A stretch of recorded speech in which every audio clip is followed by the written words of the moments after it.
गेल्या 50 वर्षापासून किनी गावातील नागरिक एकाच रस्त्याने ये-जा करत होते। शाळेकरी, विद्यार्थी, मुलं त्यासोबतच संपूर्ण गावकरी या रस्त्याने ये-जा करत होते।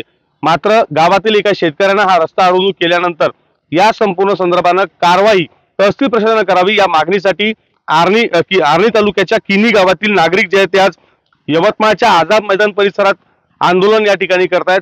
आर्णी तहसील विरोधात संपूर्ण ग्रामपंचायत किनीचे आमरण उपोषण जे आहे ते या ठिकाणी सुरू झालेलं आपण पाहू शकतो की कशा पद्धतीने किनी गावातील संपूर्ण गावकरी जे आहेत ते आपल्या मुलाबाळासह लेकराबाळासह आबालवृद्ध ज्या गावातले आहेत ते संपूर्ण या आंदोलनात सहभागी झालेले आहेत। आपल्यासोबत किनी गावचे सरपंच आहेत। काय नेमकी मागणी आहे, तुम्ही आज आमरण उपोषण करताय? साहेब, आम्ही मागील 2 वर्षापासून या रस्त्यासाठी प्रशासकीय लढत देत आहे, पण मुळात एक सुरेश नामदेव राऊत आणि त्यांचे वारस हे मागील 50 वर्षापासून आमचा हे रस्ता अडून पूर्ण गावाला विटीस धरलेला आहे।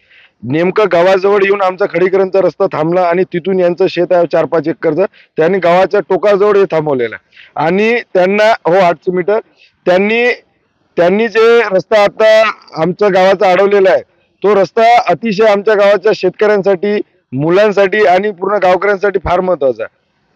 तर त्या रस्त्यामध्ये आज जवळपास प्रशासकीय लढा देत असताना तहसील प्रशासन लोकशाही दिनमध्ये मी मागील 3 वर्षापासून त्या केसबद्दल मी सुनावणी आमची सुरू आहे, पण वेळ काढूपणा हे आमचे नायब तहसीलदार गुल्लाने साहेब हे अतिशय नालायक प्रवृत्तीचा या माणसाची व्यक्तिमत्व आहे। त्यांनी आमच्या गावाचे माणिक काळे आणि त्याच राऊतच्या शेताची एक विभागणी एक जोड रस्ता होता, त्या जोड रस्त्याचं त्यानं अक्षरशः दुसऱ्या शेतातून सर्वे नंबर दाखवून ते रस्ता दुसरा दाखवून दिलेला आहे। म्हणून आज ते नायब तहसीलदार यांनी आमच्या गावाचा जो रस्ता होता मूळ त्यांनी ते वारंवार आमच्या गावाचा आणि त्यांचे एक हितसंबंध जोपासणारे जे त्यांचे पाचकोरे तलाठी आहे ते राऊतचे वारसदार, ते राऊत त्यांना वाचवण्यासाठी आर्थिक हितसंबंध जोपासण्यासाठी त्यांनी आम्हाला वारंवार धमकी दिली की हे रस्ता मी एकतर काही कामा म्हणजे गावांना काही महत्वाचा नाही दुसरा रस्ता देण्यात यावे। आणि त्याच्यानंतर त्यांनी आमच्या गावाला ज्यांनी राऊत कंपनी आहे आपली काळे कंपनी आणि ठाकरे कंपनी ज्यांनी त्यांच्या शेतातून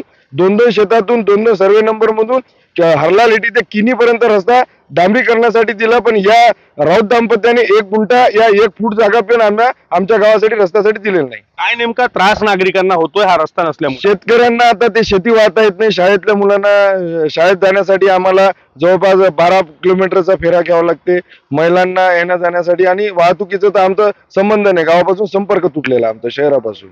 निश्चित या गावाचा संपर्क जो आहे तो या रस्त्यामुळे तुटलेला आहे आणि गावातील वृद्ध, विद्यार्थी आणि या सर्वांना लांब फेरा घेऊन जो आहे तो गावातून शहराच्या जो मुख्य रोड आहे त्या रोडवर पोचायला त्रास होतोय। त्यामुळे हा रस्ता ताबडतोब मोकळा करून द्यावा याच मागणीसाठी आंदोलन जे आहे ते गावकऱ्यांकडून केले जात आहे।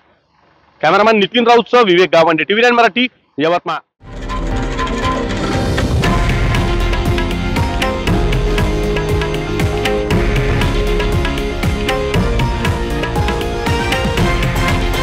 हे आहे देशातील नंबर 1 न्यूज नेटवर्क आणि आपण पाहत आहात TV9 मराठी, एकमेव।